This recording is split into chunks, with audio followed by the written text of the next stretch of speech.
Halo pemirsa, kita berjumpa lagi dalam Prime Time Talk. Kali ini bersama saya Doni De Keizer. Pemirsa, Badan Legislasi DPR RI saat ini tengah menyusun aturan terkait sistem keamanan terpadu di Kompleks Parlemen Senayan.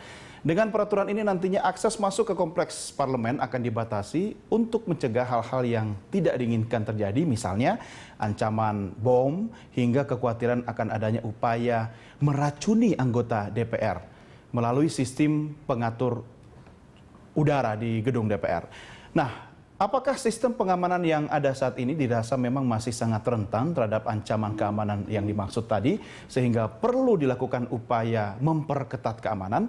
Apakah dengan sistem pengamanan yang sangat ketat nanti rakyat tetap bisa mudah punya akses untuk bertatap muka dengan wakilnya di gedung wakil rakyat itu untuk menyuarakan aspirasi dengan para wakil mereka ini?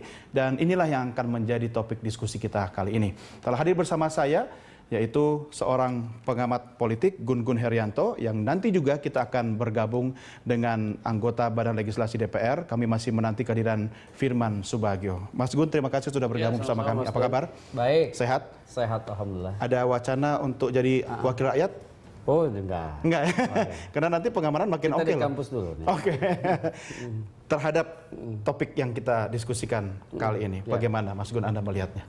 Saya melihat sebenarnya boleh-boleh aja sih anggota DPR ya, ingin memperkuat SKT ya, sistem keamanan terpadunya. Itu hal yang lumrah-lumrah saja. Tapi kemudian seharusnya stimulan ya, atau rangsangan dalam konteks public discourse ya, perbincangan publik itu jauh lebih hati-hati.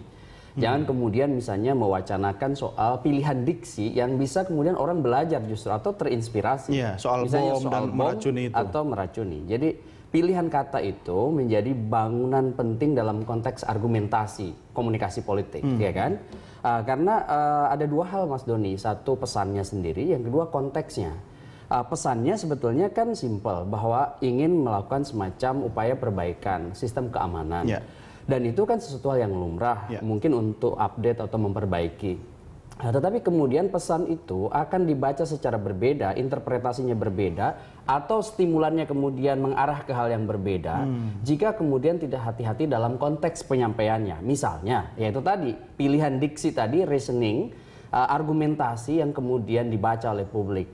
Yang kedua, konteksnya. Nah, sekarang yang menarik adalah sebenarnya keinginan itu muncul kan dalam situasi diskrepansi politik, ya kan? Ada semacam keberbedaan antara yang diharapkan oleh publik soal peran dan fungsi wakil rakyat itu dengan sekian banyak prestasi yang sudah dihasilkan oleh DPR. Contoh, sekian banyak tanda kutip. Iya, prestasi dalam tanda petik, karena sampai 1 tahun kan kemarin 1 Oktober 1 tahun kita bisa melihat beragam narasi negatif, termasuk kalau kita mau objektif kita ukur dengan dua hal, satu kuantitatif, dua kualitatif. Kuantitatif misalnya soal prolegnas, oke? Kita sama-sama tahu 1 tahun ini DPR dari 37 plus 2, 39 berarti prolegnas yang diselesaikan baru 3. Cuma 3, ya. Dengan tentu plus ya rancangan undang-undang kumulatif terbuka, kalau nggak salah 9. Nah, jadi 3 itu kalau kita lihat secara kualitatif itu juga agak lebih menyedihkan lagi. Karena apa? Dari 3 itu Undang-Undang MD3, Undang-Undang Pemerintahan Daerah, dan Pilkada, yang semuanya ada sebenarnya bentuk perubahan dari naskah-naskah yang sudah ada sebelumnya. Begitu. Nah, ini bisa jadi skala ukur nggak sebenarnya untuk menilai kinerja atau prestasi DPR sehingga dalam tanda petik tidak layak untuk meminta ini dan itu, termasuk soal SKT tadi? Kan begini, logikanya dalam konteks produktivitas kinerja, ketika misalnya ada real indikator yang dibaca denyutnya bahwa peran parle, misalnya bicara dalam konteks mengartikulasikan dan mengagregasi kepentingan politik itu hadir dan dirasakan kehadirannya merembes dalam konteks bukan hanya wacana tapi praksis, kemudian publik akan memberi semacam pemakluman-pemakluman.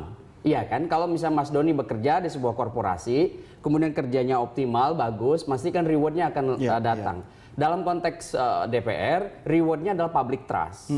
Karena mereka bekerja mewakili konstituen, dan basis konstituen itu tentu terkait erat dengan persepsi publik yang efek dominonya pada public trust. Satu hal yang harus dicatat adalah 1 tahun ini masih sangat buruk persepsi publik terkait dengan kualitas, produktivitas, kinerja DPR terutama di 3 fungsi, legislasi, budgeting, dan kontrol. 38 panja plus 4 tim yang dalam konteks pengawasan itu juga masih sangat elitis. Rembesannya dalam konteks artikulasi dan agregasi politik di bawah itu menurut saya belum terasa, sehingga DPR itu kalau Mas Doni lihat masih diposisikan sebagai wakil rakyat, tidak seperti konsepnya Montesquieu yang mewakili semua lapisan masyarakat, tapi masih seperti terkesan versinya John Locke ya, yang wakil kaum bangsawan. Gitu. Coba kita kesampingkan dulu soal rapor DPR tadi. Tapi Mas Gun, Anda pasti mengamini dong kalau kita masuk kompleks parlemen, itu seperti masuk ke ruang sangat terbuka begitu kan, siapa saja boleh masuk. Kemudian banyak orang dalam tanda petik berkeliaran di dalam kompleks parlemen itu. Itu kan juga kalaupun Anda mengkritisi soal diksi yang dipilih oleh wakil rakyat kita itu, tapi memang benar adanya seperti itu yang terjadi di sana kan? Ya, siapapun yang pasti pernah masuk ke kompleks itu merasakan hal yang sama. Makanya saya tidak menafikan, kalaupun memang dibutuhkan semacam perbaikan sistem keamanan, itu harus kemudian dilakukan dengan cara-cara yang jauh lebih elegan. Maksud saya, ya koordinasi saja di dalam, ya kan? Kemudian pada saat ditanya oleh publik, terutama lewat media, itu kasih reasoning yang kira-kira masuk ke logika publik tanpa harus menstimulasi atau memancing reaksi yang sebenarnya bisa backfire ke DPR gitu. Tapi begini, mungkin dalam satu pandangan ini adalah kejujuran wakil rakyat kita. Tapi kok Anda malah melihat ini kurang elegan begitu? Enggak, jujur itu kan alasannya untuk apa? Kalau kemudian bicara soal bom, bicara soal racun, itu kan sama kan. Mas Doni mungkin ingat yang namanya social learning theory, ya kan? Orang bisa belajar dari media. Ini malah menginvitasi ya, itu saya agak khawatir begitu, karena memang pengamanan itu penting. Tetapi kemudian alasan atas keamanan itu kan bukan kemudian selalu dipakai ya, logika yang justru menstimulasi tindakan kriminal yang mungkin bisa lahir dari situ. Gitu. Tapi saya khawatir begini Mas Gun, artinya ini adalah semacam, kalau ini sebuah teori, ini kemudian dilepas ke pasar dulu, test the water, kemudian nanti kan butuh konfirmasi. Nah, masyarakat dalam tanda petik masyarakat pelaku-pelaku bom misalnya atau racun tadi belajar dari sini, kemudian akhirnya ini kan menstimulasi mereka untuk proof gitu kan, akhirnya proven, konfirmasi, malah terjadi akhirnya ini lolos. Itu dia. Maksud saya, kan ingat ya, dalam social learning itu misalnya ada copying, ada match dependent behavior. Nah, copying, perilaku mengcopy, atau kemudian misalnya match dependent behavior, dia melakukan sesuatu karena dapat sesuatu misalnya. Nah, maksud saya bisa saja kemudian orang tergerak untuk melakukan sesuatu justru karena ada stimulan diksi-diksi yang seperti itu.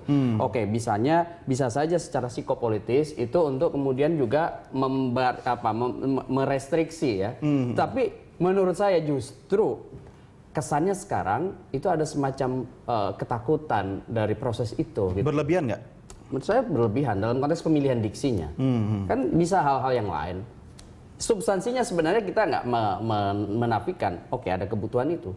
Tapi sebaiknya memang ada pilihan-pilihan argumentasi yang lebih tepat, lebih elegan tadi. Tapi ini kita akan dengarkan langsung dari Pak Firman Subagio. Apa yang mendasari sehingga kita bisa diskusikan sampai sejauh ini. Mas Gun, kita akan lanjutkan di segmen berikutnya, dan pemirsa, kami juga mengundang partisipasi Anda. Anda bisa memberikan komentar, pertanyaan ataupun kritik saran terkait dengan topik bahasan kita dalam Prime Time Talk malam ini. Caranya silakan hubungi melalui akses atau nomor telepon yang tertera di layar televisi Anda saat ini. Kami segera kembali sesaat lagi.